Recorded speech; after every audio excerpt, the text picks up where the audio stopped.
인생 후반을 여러분과 함께 생각하는 지천명입니다. 오늘은 여러분과 함께 우리 마음속 깊은 곳에 자리 잡은 이야기를 나눠보려 합니다.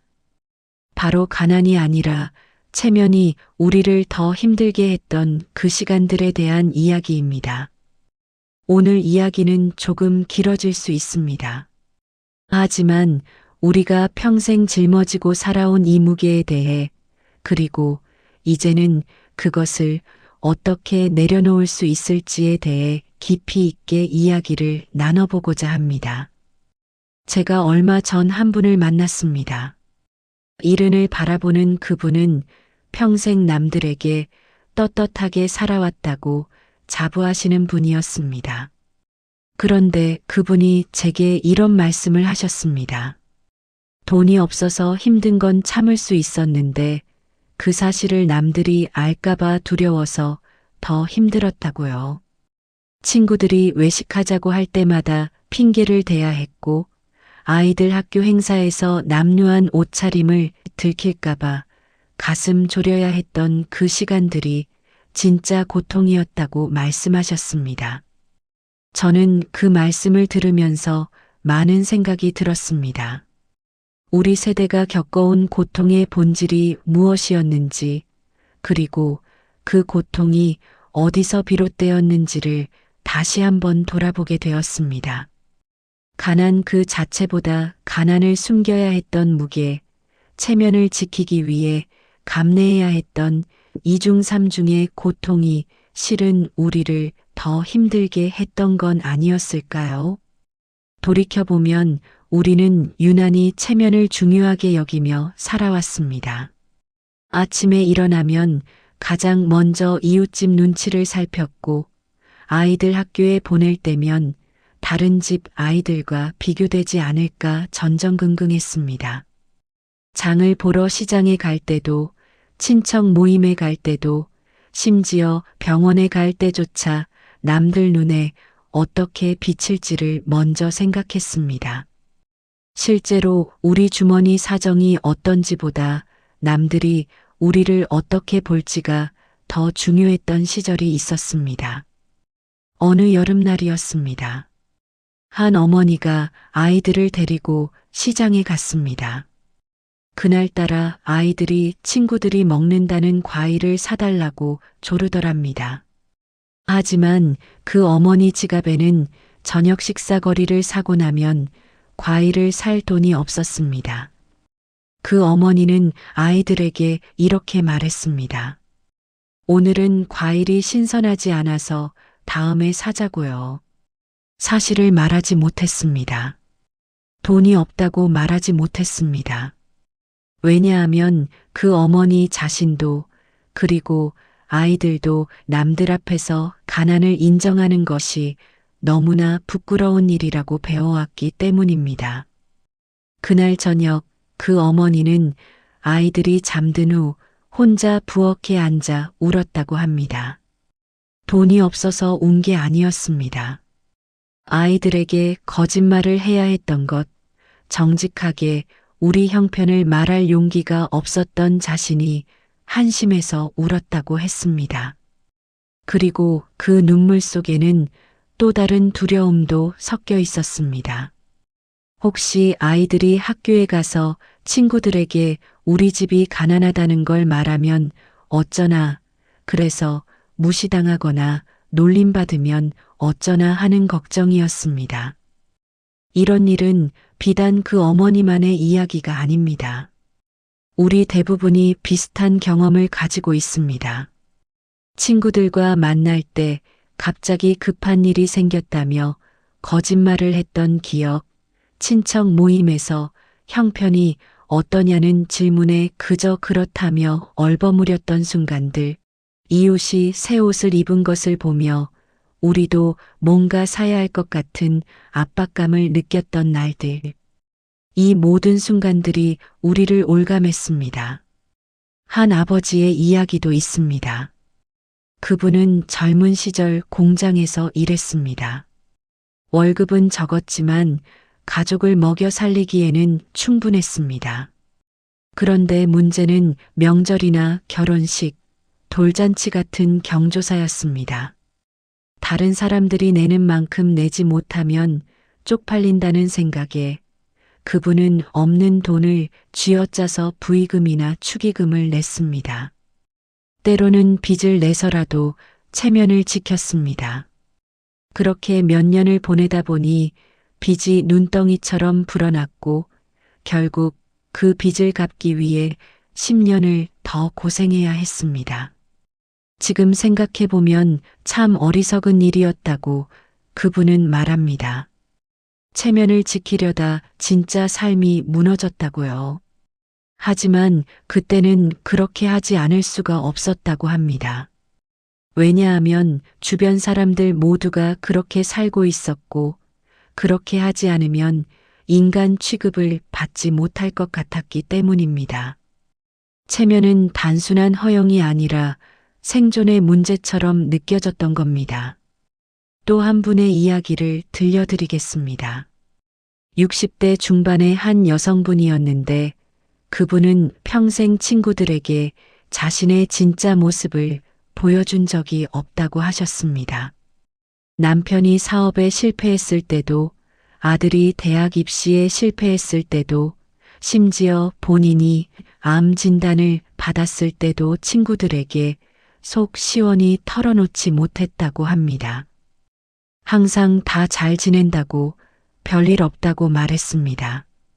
왜 그랬냐고 제가 물었더니 그분은 이렇게 대답하셨습니다. 친구들이 동정할까봐, 불쌍하게 볼까봐, 혹은 뒤에서 쑥덕거릴까봐 두려웠다고요. 그래서 차라리 혼자 사귀는 게 나았다고요. 그런데 그렇게 살다 보니 친구는 많지만 진짜 친구는 하나도 없더랍니다. 모두가 피상적인 관계였고 깊은 이야기를 나눌 수 있는 사람이 없었습니다. 그래서 지금 그분은 외롭다고 하셨습니다. 사람들에게 둘러싸여 있지만 누구도 진짜 자신을 모르는 외로움이라고요.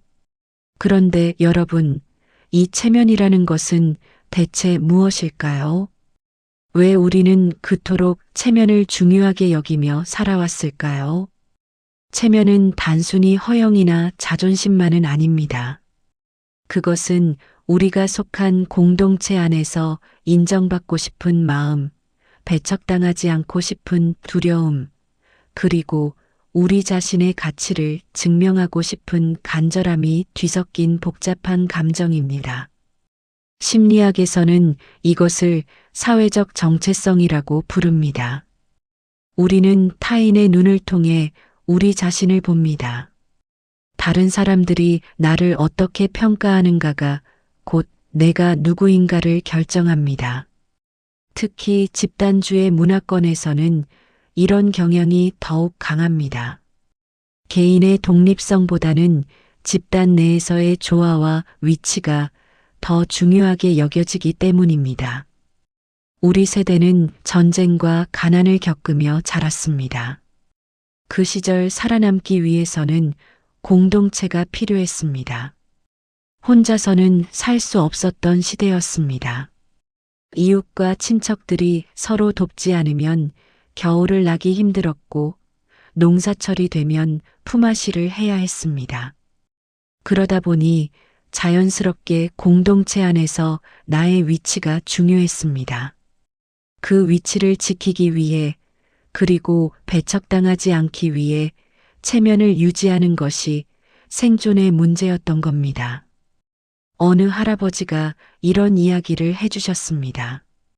5, 60년 전 시골 마을에서는 집안이 망하면 진짜로 마을에서 쫓겨났다고 합니다.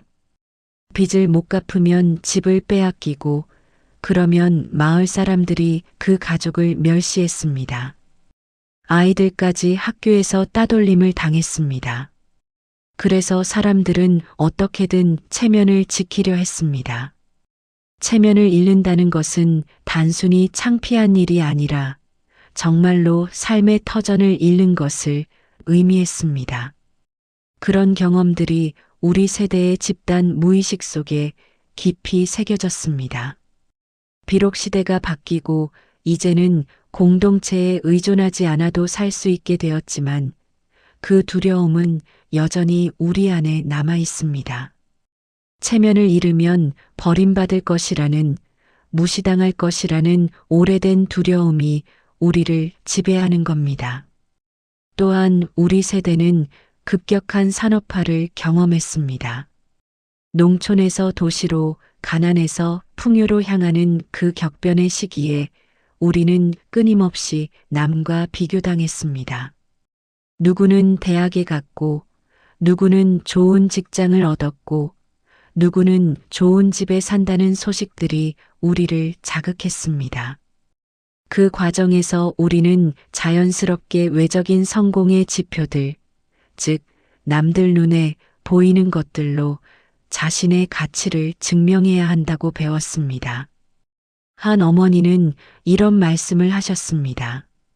70년대에 자녀를 키울 때 동네 아주머니들끼리 만나면 항상 자식 자랑이었다고 합니다. 누구 아들은 어느 대학에 갔고, 누구 딸은 좋은 데 시집 갔고, 그런 이야기들 뿐이었답니다. 그러다 보니 자연스럽게 자식이 잘 되어야 엄마로서 체면이 서는 것처럼 느껴졌다고 합니다. 그래서 없는 살림에도 사교육비를 쏟아부었고 아이들을 닥달했습니다. 지금 생각하면 그게 정말 아이들을 위한 것이었는지 아니면 자신의 체면을 위한 것이었는지 분간이 안 간다고 하셨습니다. 그리고 이런 사회적 분위기는 우리 내면에 깊은 상처를 남겼습니다. 우리는 있는 그대로의 모습으로는 충분하지 않다고 느끼게 되었습니다. 항상 더 나은 모습을 보여줘야 했고 부족한 부분은 감춰야 했습니다. 특히 경제적 어려움은 개인의 무능함이나 게으름의 증거로 여겨지던 시절이었기에 가난은 더욱더 숨겨야 할 치부가 되었습니다. 여기서 잠시 전문가들의 견해를 들어볼까 합니다. 한국 사회를 연구해온 한 사회학자는 이렇게 말했습니다. 한국 사회에서 체면은 단순한 개인의 심리적 문제가 아니라 사회 구조적 문제라고요. 우리 사회는 성과와 결과로 사람을 평가하는 문화가 강하고 그 평가가 매우 가혹하다는 겁니다. 실패는 용납되지 않고 한번 낙오하면 다시 일어서기 힘든 구조입니다. 그러다 보니 사람들은 어떻게든 실패를 숨기고 성공한 척해야 합니다. 이것이 체면 문화를 더욱 강화시킨다는 겁니다. 또 다른 심리학자는 이렇게 설명했습니다. 체면은 동아시아 문화권에서 특히 중요한 심리적 개념이라고요. 서양의 개인주의 문화에서는 자신의 내적 가치와 자율성이 중요하지만 우리 문화에서는 타인의 시선과 평가 속에서 자아가 형성된다고 합니다. 다시 말해 나는 남들이 나를 어떻게 보느냐에 따라 규정되는 존재라는 겁니다. 그래서 체면을 잃는다는 것은 단순히 창피한 일이 아니라 나라는 존재 자체가 부정당하는 것처럼 느껴지는 것입니다. 실제로 연구 결과들을 보면 한국인들은 다른 나라 사람들에 비해 타인의 평가에 훨씬 더 민감하다고 합니다. 그리고 그 민감성이 스트레스와 우울증의 주요 원인이 되기도 합니다. 특히 중장년층에서 이런 경향이 강한데 평생 남의 눈치를 보며 살다 보니 자기 자신이 진짜 원하는 게 뭔지조차 모르게 되는 경우가 많다고 합니다. 또 다른 연구에서는 경제적 어려움을 겪을 때 사람들이 느끼는 고통의 상당 부분이 실제 물질적 결핍보다는 사회적 낙인과 수치심에서 온다고 합니다. 가난 그 자체보다 가난하다는 사실이 알려지는 것, 그리고 그로 인해 무시당하거나 동정받는 것이 더 큰 고통이라는 겁니다. 실제로 많은 분들이 경제적으로 어려울 때 주변의 도움을 청하지 못하고 혼자 끙끙 앓다가 더 큰 어려움에 빠지는 경우가 많습니다. 도움을 청하면 나의 무능함이 드러날 것 같고 체면이 구겨질 것 같기 때문입니다. 한복지 상담사의 이야기입니다. 독거노인 가정을 방문하면 정말 힘들게 사시는 분들이 많은데 그분들 중 상당수가 복지 혜택을 받기를 거부한다고 합니다. 주변에 알려질까봐, 동네 사람들이 뭐라고 할까봐 두려워서요. 밥을 굶으면서도 체면 때문에 도움의 손길을 뿌리치는 모습을 볼 때마다 가슴이 아프다고 하셨습니다. 그런데 이 지점에서 우리가 한번 깊이 생각해 봐야 할 것이 있습니다. 과연 체면을 지키기 위해 치른 대가가 정말 가치 있는 것이었을까요? 우리가 그토록 애써 지킨 그 체면이 우리에게 진짜 무엇을 가져다 주었을까요? 솔직히 말씀드리면 많은 경우 체면은 우리를 더 깊은 고립 속으로 밀어 넣었습니다. 어려움을 숨기느라 진정한 관계를 맺지 못했고 도움이 필요할 때 손을 내밀지 못했습니다. 그 결과 우리는 홀로 감당하기 힘든 짐을 혼자 짊어지고 가야 했습니다. 때로는 그 짐의 무게가 너무 무거워 쓰러지기도 했지만 그마저도 남들에게 보이지 않으려 애썼습니다. 한 할머니의 이야기입니다. 그분은 남편을 일찍 여의고 혼자 3남매를 키웠습니다. 정말 힘든 시절이었지만 주변에 도움을 청하지 않았습니다. 어려운 내색을 하면 무시당할 것 같았고 아이들이 불쌍한 아이들로 낙인 찍힐까봐 두려웠습니다. 그래서 혼자 악착같이 버텼습니다. 낮에는 식당에서 일하고 밤에는 청소 일을 했습니다. 아이들 앞에서는 항상 밝은 척했고 힘든 내색을 하지 않았습니다. 그렇게 20년을 보냈습니다. 아이들은 다 커서 각자의 삶을 살고 그분은 이제 혼자가 되었습니다. 그런데 그분이 제게 이렇게 말씀하시더군요. 혼자 버텼던 게 자랑스럽기도 하지만 한편으로는 후회도 된다고요. 그때 주변에 도움을 청하고 아이들에게도 솔직하게 우리 형편을 이야기했다면 훨씬 덜 외롭게 살 수 있었을 텐데 하는 아쉬움이 남는다고 하셨습니다. 체면을 지키느라 진짜 관계를 놓쳐버린 것 같다고요. 또한 체면을 유지하기 위해 우리는 종종 무리한 선택을 했습니다.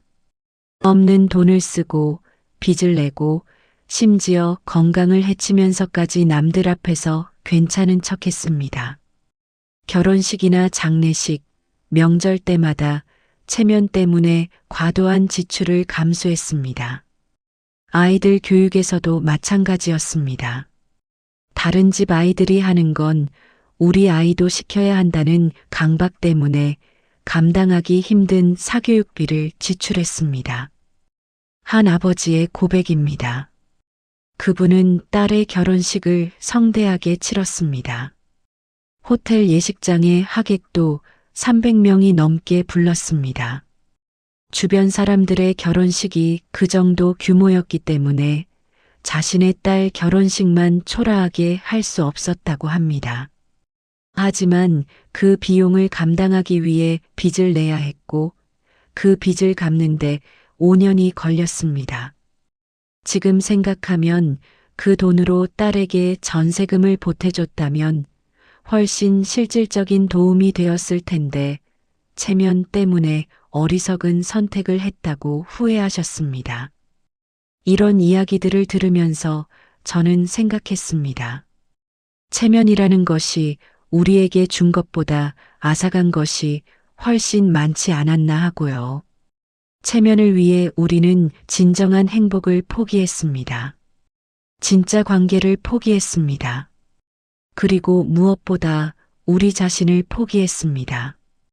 가장 안타까운 것은 체면 때문에 우리는 우리 자신의 진짜 모습을 잃어버렸다는 점입니다. 남들에게 보여주기 위한 가면을 쓰고 사는 동안 정작 진짜 나는 어떤 사람인지, 무엇을 원하는지, 어떤 삶을 살고 싶은지를 잊어버렸습니다. 우리의 선택과 결정은 항상 남들의 시선을 의식한 것이었고, 정작 나 자신을 위한 것은 아니었습니다. 어느 60대 남성분이 제게 이런 이야기를 하셨습니다. 평생 회사에 다니면서 직급과 연봉으로 자신의 가치를 증명하려 했다고 합니다. 남들보다 빨리 승진하는 것, 더 많은 연봉을 받는 것이 중요했습니다. 그래야 동창회에 나가서 떳떳했고 친척 모임에서 존중받을 수 있었습니다. 하지만 정작 본인이 그 일을 좋아했는지 행복했는지는 한 번도 생각해 본 적이 없다고 하셨습니다. 이제 은퇴하고 나니 남은 건 허무함 뿐이라고요. 남들 눈에 성공한 사람으로 보이려고 평생을 헛되이 보낸 것 같다고 하셨습니다. 어느 노년 심리학 전문가는 이런 말을 했습니다. 인생 후반부에 많은 분들이 후회하는 것은 하지 못한 일들이 아니라 남들 눈치 보느라 하고 싶었던 일들을 하지 못한 것이라고요.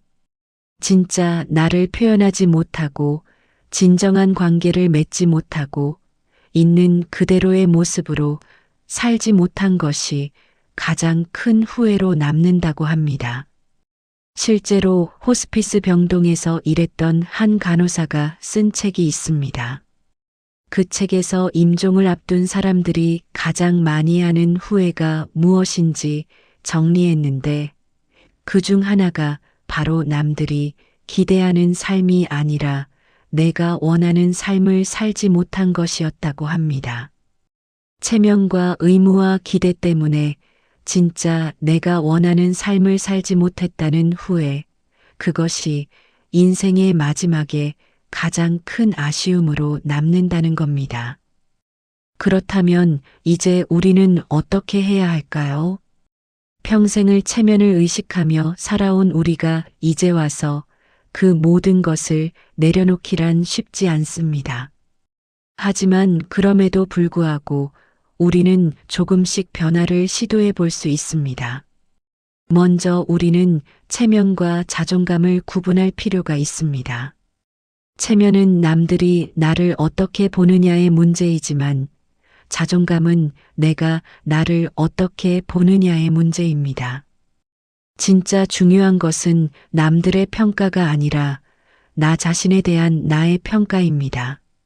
내가 나를 소중하게 여기고 있는 그대로의 나를 받아들일 수 있다면 남들의 시선은 그리 큰 문제가 되지 않습니다. 이것은 단순히 이론이 아닙니다. 실제로 많은 심리학 연구에서 확인된 사실입니다. 자존감이 높은 사람은 타인의 평가에 덜 흔들립니다. 비판을 받아도 그것이 나 자신의 가치를 떨어뜨리는 것으로 받아들이지 않습니다. 반면 체면에 의존하는 사람은 항상 불안합니다. 남들이 나를 어떻게 볼지 걱정하느라 진짜 자기 자신을 돌보지 못합니다. 한 심리학자는 이렇게 비유했습니다. 체면은 모래 위에 지은 집과 같고 자존감은 바위 위에 지은 집과 같다고요. 모래 위에 집은 파도가 치면 쉽게 무너지지만 바위 위의 집은 든든하게 버팁니다. 남들의 평가라는 파도에 흔들리지 않으려면 우리는 자존감이라는 바위 위에 우리의 정체성을 세워야 합니다. 그렇다면 자존감을 어떻게 키울 수 있을까요? 먼저 우리는 우리 자신을 있는 그대로 바라보는 연습을 해야 합니다. 완벽하지 않은 나, 부족한 점이 있는 나, 실패도 하고 실수도 하는 나를 인정하는 겁니다. 그리고 그런 나도 충분히 괜찮다는 것을 받아들이는 겁니다. 한 할머니가 저에게 이런 이야기를 해주셨습니다. 70평생을 남들 눈치 보며 살다가 어느 날 문득 깨달았다고 합니다. 자신이 그토록 신경 썼던 그 사람들도 사실 나에 대해 그렇게 많이 생각하지 않는다는 것을요. 우리가 다른 사람을 그렇게 깊이 판단하지 않듯이 다른 사람들도 우리에 대해 그렇게 깊이 생각하지 않는다는 겁니다. 우리가 상상하는 것만큼 우리는 다른 사람들의 관심사가 아니라는 사실을 깨닫고 나니 한결 마음이 가벼워졌다고 하셨습니다. 이것은 정말 중요한 깨달음입니다. 우리는 종종 남들이 우리를 주시하고 평가하고 판단한다고 생각하지만 사실 대부분의 사람들은 자기 일에 바쁩니다. 우리가 작은 실수를 하거나 창피를 당했다고 생각할 때 정작 다른 사람들은 그것을 금방 잊어버립니다. 우리만 그 일을 붙들고 계속 고민하는 겁니다. 또한 우리는 취약함을 드러내는 용기를 가질 필요가 있습니다. 완벽한 척하지 않고 어려움을 숨기지 않고 도움이 필요할 때 솔직하게 말하는 것. 이것이 오히려 더 진정한 관계를 만듭니다. 심리학 연구에 따르면 사람들은 완벽한 사람보다 약점을 솔직하게 드러내는 사람에게 더 호감을 느끼고 더 깊은 유대감을 형성한다고 합니다. 우리의 취약함이 오히려 타인과의 연결고리가 될 수 있다는 겁니다. 한 미국의 심리학자 브레네 브라운은 취약성에 대한 연구로 유명합니다. 그녀는 수천 명을 인터뷰한 결과 진정으로 행복하고 만족스러운 삶을 사는 사람들의 공통점을 발견했습니다. 그것은 바로 자신의 취약함을 숨기지 않고 드러낼 수 있는 용기를 가진 사람들이었다고 합니다. 완벽하게 보이려고 애쓰는 대신 불완전한 자신을 받아들이고 그것을 타인과 나눌 수 있는 사람들이 더 깊은 관계를 맺고 더 큰 행복을 느낀다는 겁니다. 실제로 많은 분들이 용기를 내어 자신의 어려움을 나누었을 때 예상과 달리 주변 사람들이 따뜻하게 반응했다는 경험을 하십니다. 오히려 그 솔직함이 관계를 더 깊게 만들었고 생각지 못한 도움을 받기도 했다고 합니다. 우리가 두려워했던 것만큼 세상은 냉정하지 않았던 겁니다. 한 아주머니의 이야기입니다. 그분은 남편이 사업에 실패한 후 몇 년간 그 사실을 친구들에게 숨겼습니다. 만날 때마다 잘 지낸다고 거짓말을 했고 점점 친구들을 만나는 것이 부담스러워졌습니다. 그러다 어느 날 가장 친한 친구 한 명에게 용기를 내어 사실을 털어놨습니다. 그랬더니 그 친구가 이렇게 말하더랍니다. 진작 말하지 그랬냐고 자기도 몇 년 전에 비슷한 일을 겪었다고요. 그리고 그때부터 두 사람의 관계가 훨씬 깊어졌다고 합니다. 서로의 상처를 나누면서 진짜 친구가 되었다고요. 이 이야기는 우리에게 중요한 교훈을 줍니다. 우리가 취약함을 드러낼 때 그것은 다른 사람들에게도 자신의 취약함을 드러낼 수 있는 허락을 주는 것입니다. 서로가 가면을 벗고 진짜 모습을 보여줄 때 비로소 진정한 연결이 일어납니다. 그리고 우리는 우리 자신의 가치를 다시 정의할 필요가 있습니다. 우리의 가치는 얼마나 많은 것을 가졌느냐, 남들에게 얼마나 훌륭해 보이느냐로 결정되는 것이 아닙니다. 우리가 살아온 시간, 겪어온 경험, 간직한 지혜, 그리고 무엇보다 우리가 사랑했던 사람들과의 관계 속에 우리의 진짜 가치가 있습니다. 한 어르신이 이런 말씀을 하셨습니다. 젊었을 때는 명함에 적힌 직함이 중요했지만 이제는 누군가의 할머니, 누군가의 이웃, 누군가의 친구로 기억되는 것이 더 소중하다고요. 물질적으로 풍족하지는 않지만 주변 사람들과 진심 어린 관계를 맺으며 사는 지금이 훨씬 행복하다고 하셨습니다. 또 다른 할아버지는 이런 이야기를 해주셨습니다. 은퇴하고 나서야 깨달았다고 합니다. 평생 쌓아온 재산이나 지위보다 누군가에게 베풀었던 작은 친절들, 어려울 때 손잡아줬던 사람들, 진심으로 나눴던 대화들이 진짜 자산이라는 것을요. 그런 것들이 인생의 마지막에 진짜 의미 있는 것으로 남는다고 하셨습니다. 여러분, 이제 우리는 체면이라는 무거운 짐을 조금씩 내려놓을 때가 되지 않았을까요? 평생을 그 짐을 지고 살아온 우리에게 이제는 가볍게 살 권리가 있습니다. 남들이 뭐라 하든 있는 그대로의 나로 살 권리가 있습니다. 구체적으로 어떻게 시작할 수 있을까요? 먼저 작은 것부터 시작해 보십시오. 친한 친구 한 명에게 솔직한 마음을 나눠보는 겁니다. 모든 사람에게 완벽한 모습을 보일 필요는 없습니다. 단 한 사람에게라도 진짜 나를 보여줄 수 있다면 그것으로 충분합니다. 그 한 사람과의 진정한 관계가 100명의 피상적인 관계보다 훨씬 소중합니다. 구체적인 방법을 몇 가지 제안해 드리겠습니다. 첫째, 일기를 써보십시오. 남에게 보여줄 필요 없는 오직 나만을 위한 글을 쓰는 겁니다. 거기에 진짜 내 감정을, 내 생각을, 내 바람을 솔직하게 적어 보십시오.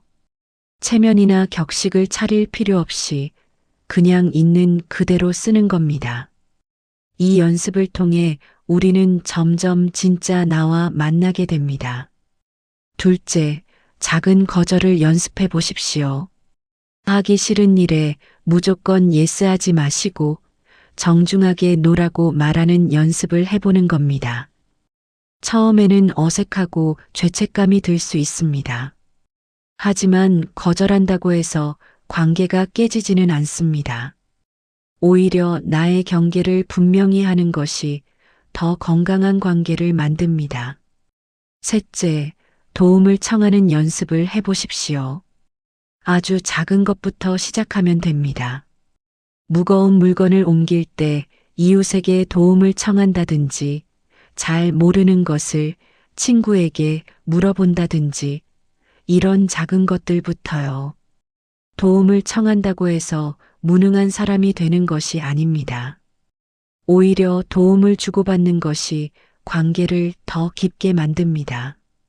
넷째, 감사를 표현하는 습관을 들이십시오. 남들과 비교하며 없는 것에 집중하는 대신 우리가 가진 것, 우리가 경험한 것, 우리가 이룬 것에 눈을 돌려보는 겁니다.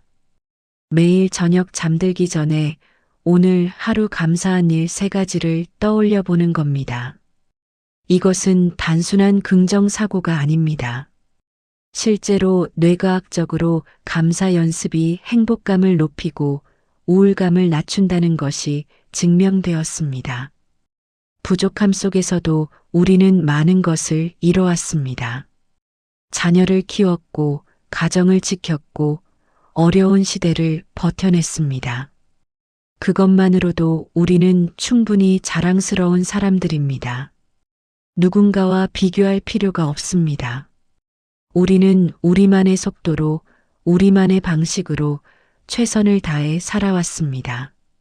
그리고 이제는 우리 자신을 위한 선택을 해도 좋습니다. 남들이 뭐라 하든 나를 위한 시간을 가져도 좋습니다. 하고 싶었던 것들, 배우고 싶었던 것들, 가보고 싶었던 곳들, 이제는 남의 눈치 보지 말고 나를 위해 살아도 됩니다. 이것은 이기적인 것이 아닙니다. 평생 남을 위해 살아온 우리가 이제는 나를 위해 사는 것, 그것은 당연한 권리입니다. 한 할머니는 70이 되어서야 평생 하고 싶었던 그림을 시작했다고 합니다. 젊었을 때는 그럴 여유가 없었고 중년에는 그런 취미가 쓸데없어 보였습니다. 남들이 뭐라고 할까봐 두려웠습니다. 하지만 70이 되니 더 이상 남의 눈치를 볼 필요가 없더랍니다. 그래서 용기를 내어 동네 문화센터 그림 강좌에 등록했고 지금은 그것이 삶의 가장 큰 기쁨이라고 하셨습니다. 또 다른 할아버지는 65세에 기타를 배우기 시작했습니다. 젊었을 때는 기타를 사고 싶었지만 그런 건 불량한 아이들이나 하는 거라는 편견 때문에 포기했습니다. 하지만 이제는 누가 뭐라 하든 상관없습니다. 매일 1시간씩 기타를 치며 행복을 느낍니다. 늦었다고 생각할 때가 가장 빠른 때라는 말이 정말 맞는 것 같다고 하셨습니다. 어느 심리학자가 이런 말을 했습니다. 인생의 후반부는 진정성의 시간이라고요. 더 이상 남들의 기대에 부응하려 애쓸 필요가 없는 시간, 진짜 나로 살 수 있는 시간이라는 겁니다. 우리는 이미 충분히 증명했습니다. 이제는 증명하려 하지 말고 있는 그대로 존재해도 됩니다. 물론 이런 변화가 하루아침에 이뤄지지는 않습니다. 평생의 습관을 바꾸는 것은 어려운 일입니다. 때로는 다시 예전의 패턴으로 돌아가기도 할 겁니다. 하지만 괜찮습니다. 완벽할 필요는 없습니다. 조금씩 천천히 우리가 할 수 있는 만큼 변화해 가면 됩니다. 변화는 선형적이지 않습니다. 2걸음 앞으로 가다가 1걸음 뒤로 물러서기도 합니다. 어느 날은 용기를 내어 솔직하게 말했다가 다음 날은 또 예전처럼 체면을 차리게 될 수도 있습니다. 그럴 때 자책하지 마십시오. 그것도 변화의 과정입니다. 중요한 것은 포기하지 않고 계속 시도하는 것입니다. 그리고 기억하십시오. 체면을 내려놓는다는 것은 자존심을 버리는 것이 아닙니다. 오히려 진짜 자존감을 찾는 것입니다. 남들의 평가에 의존하는 허약한 자존심이 아니라 나 자신을 있는 그대로 사랑하고 받아들이는 단단한 자존감 말입니다. 한 어르신이 제게 이런 말씀을 하셨습니다. 인생의 가장 큰 자유는 더 이상 남의 눈치를 보지 않아도 되는 것이라고요. 그분은 이제 작은 아파트에 살지만 예전에 큰 집에 살 때보다 훨씬 행복하다고 하셨습니다. 왜냐하면 이제는 집의 크기로 자신의 가치를 증명하려 하지 않기 때문이라고요. 있는 그대로의 삶을 살면서 오히려 마음의 평화를 찾았다고 하셨습니다. 그분은 이렇게 덧붙이셨습니다. 큰 집에 살 때는 항상 불안했다고요. 집값이 떨어질까봐, 이사를 가야 할까봐, 유지비가 부담스러워서요. 하지만 지금은 그런 걱정이 없습니다. 작지만 아늑한 집에서 편안하게 살 수 있다는 것에 감사합니다. 그리고 무엇보다 집의 크기로 사람을 판단하던 친구들과는 자연스럽게 멀어졌고 진짜 자신을 좋아해주는 사람들과 가까워졌다고 합니다. 여러분, 가난이 아니라 체면이 우리를 힘들게 했습니다. 하지만 이제 우리는 그 사실을 깨달았습니다. 그리고 깨달음은 변화의 시작입니다. 우리는 더 이상 체면이라는 굴레에 갇혀 살지 않아도 됩니다. 우리에게는 자유롭게 살 권리가 있습니다. 진정한 나로 살 권리가 있습니다. 체면을 내려놓는다고 해서 무례해지거나 염치 없어지는 것은 아닙니다. 오히려 더 진솔해지고 더 인간다워지는 것입니다. 가면 뒤에 숨지 않고 진짜 얼굴을 보여주는 것, 약점을 인정하고 도움을 청할 수 있는 용기를 가지는 것, 그것이 진정한 성숙함입니다. 한 철학자는 이렇게 말했습니다. 진정한 용기는 두려움이 없는 것이 아니라 두려움에도 불구하고 옳은 일을 하는 것이라고요. 우리가 체면을 내려놓는 것도 마찬가지입니다. 남들이 날 어떻게 볼까 하는 두려움이 있지만 그럼에도 불구하고 진짜 나로 사는 것, 그것이 진정한 용기입니다. 그리고 무엇보다 체면을 내려놓으면 우리는 비로소 진정한 관계를 맺을 수 있습니다. 서로의 완벽함이 아니라 서로의 불완전함을 나누는 관계, 서로를 판단하지 않고 있는 그대로 받아들이는 관계. 그런 관계 속에서 우리는 진정한 위로와 힘을 얻을 수 있습니다. 한 할머니 두 분의 이야기를 들려드리겠습니다.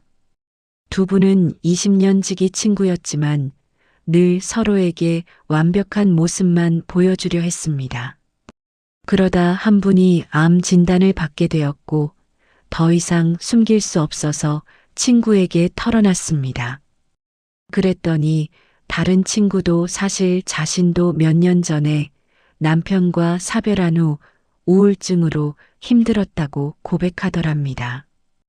20년을 알고 지냈지만 그때 처음으로 서로의 진짜 모습을 알게 되었다고 합니다. 그리고 그 후로 두 분의 우정은 훨씬 깊어졌습니다.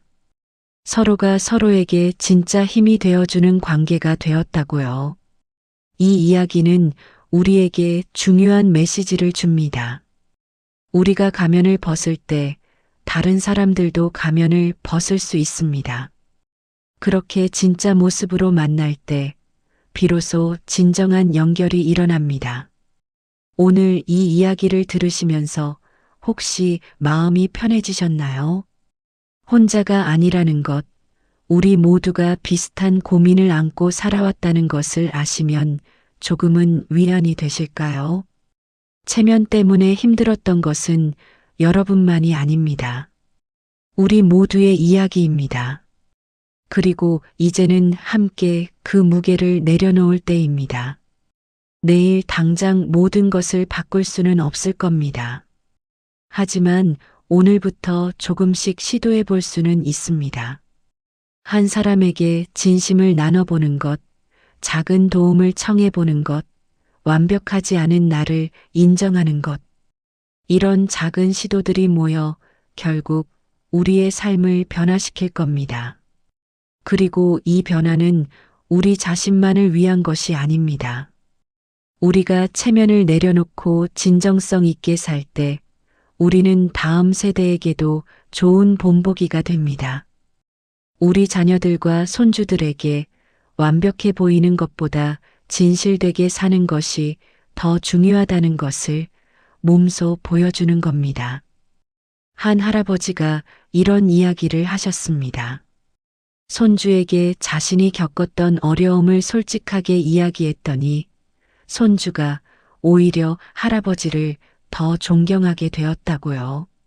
완벽한 할아버지가 아니라 어려움을 겪고도 일어선 할아버지, 실패를 경험했지만 포기하지 않은 할아버지의 모습이 손주에게는 더 큰 가르침이 되었다고 합니다. 여러분, 우리는 이미 충분히 잘 살아왔습니다. 어려운 시대를 버텨냈고, 가족을 지켰고, 많은 것을 이뤄냈습니다. 이제는 그 모든 것을 증명하려 하지 말고 그저 있는 그대로 존재해도 됩니다. 우리의 가치는 우리가 무엇을 가졌느냐가 아니라 우리가 누구인가에 있습니다. 체면이 아니라 진정성으로, 가면이 아니라 진짜 얼굴로 이제는 그렇게 살아도 좋습니다. 그것이 우리가 마땅히 누려야 할 인생 후반의 자유입니다. 그리고 그 자유 속에서 우리는 비로소 진정한 평화와 행복을 찾을 수 있을 것입니다. 마지막으로 여러분께 이 말씀을 드리고 싶습니다. 체면을 내려놓는 것은 쉬운 일이 아닙니다. 평생의 습관을 바꾸는 것은 용기가 필요합니다. 하지만 그 용기를 낼 만한 가치가 있습니다. 왜냐하면 그 너머에는 진정한 자유가 있기 때문입니다. 더 이상 남의 눈치를 보지 않아도 되는 자유, 있는 그대로의 나로 살 수 있는 자유, 진정한 관계를 맺을 수 있는 자유가 우리를 기다리고 있습니다. 그 자유를 향한 여정에 여러분이 함께 하시기를 바랍니다. 혼자가 아닙니다. 우리 모두가 같은 길을 걷고 있습니다. 서로 격려하고 지지하면서 조금씩 나아갈 수 있습니다. 때로는 넘어지기도 하겠지만 다시 일어서면 됩니다. 완벽할 필요는 없습니다. 그저 진실하면 됩니다. 오늘도 이 시간 함께 해주셔서 감사합니다. 여러분의 삶이 조금 더 가벼워지고 조금 더 자유로워지기를 바랍니다. 체면이라는 무거운 짐을 내려놓고 진짜 여러분의 모습으로 살아가시기를 응원합니다. 지천명 채널이 여러분의 인생 후반을 함께하는 든든한 동반자가 되었으면 합니다.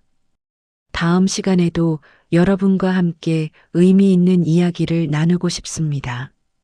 구독과 좋아요로 응원해 주시면 더 좋은 이야기로 찾아뵙겠습니다. 감사합니다. 나머지 썸네일, 제목, 설명, 쇼츠는 이전과 동일하게 유지.